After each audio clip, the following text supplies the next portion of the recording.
Experts forecast a post-Thanksgiving spike in coronavirus infections. Could it cause more restrictions?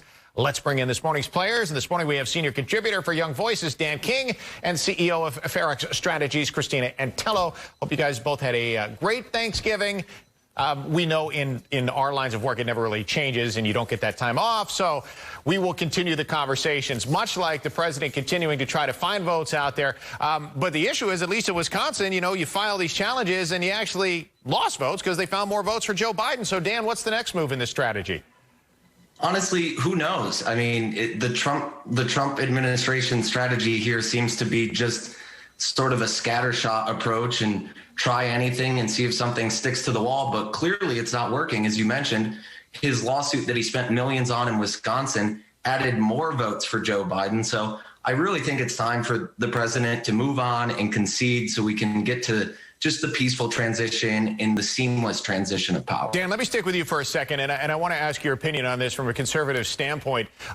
If the president does not concede and continues to fight this, does it hurt the party in the long run? Because this is a party that has just been unified behind him for the past 4 years. Yeah, I think it does, because we haven't seen the bravery that we need from Republican senators and Republican lawmakers to stand up and say, for the most part, at least, to stand up and say, hey, President Trump, you lost the election fair and square. It's time to move on. And it's for the betterment of the country. It's for the betterment of the party. And it's for the betterment of most of our sanity. You know, and Christina, when you look at this from the opposite side of things, if you have Joe Biden in office on January 20th, obviously the Senate's still to be decided. We don't know what's going to happen there. But how does the working relationship between Democrats and Republicans go moving forward?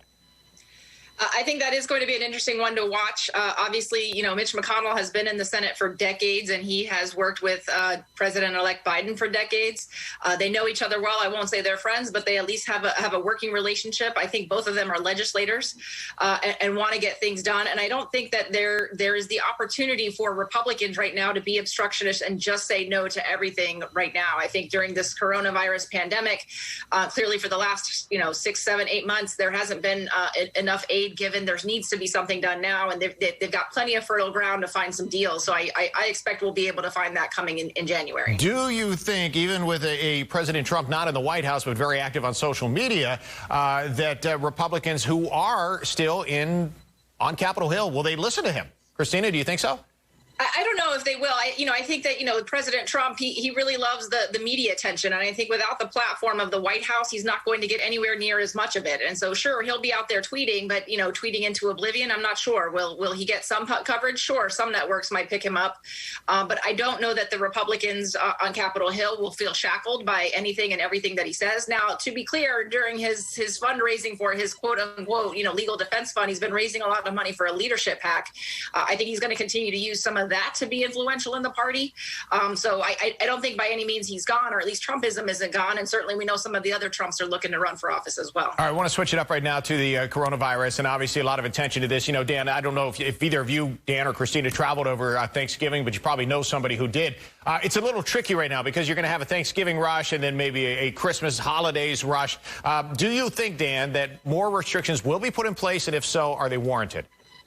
I would imagine they would. The tricky thing is, with the coronavirus, we typically don't see the spikes until about 2 weeks after what the spreader event is. So 2 weeks from now, we could be seeing massive spikes, in which case we're likely to see a lot more travel restrictions. We're likely to see bars and restaurants starting to scale back their capacities. And I think most of those things are warranted, especially because if you look at the travel logs, most Americans actually were traveling, and we saw record numbers of flights, which is a little troubling when you think about the fact that there is still a major pandemic out there. Right. Christine, I want to give you the final word real quick.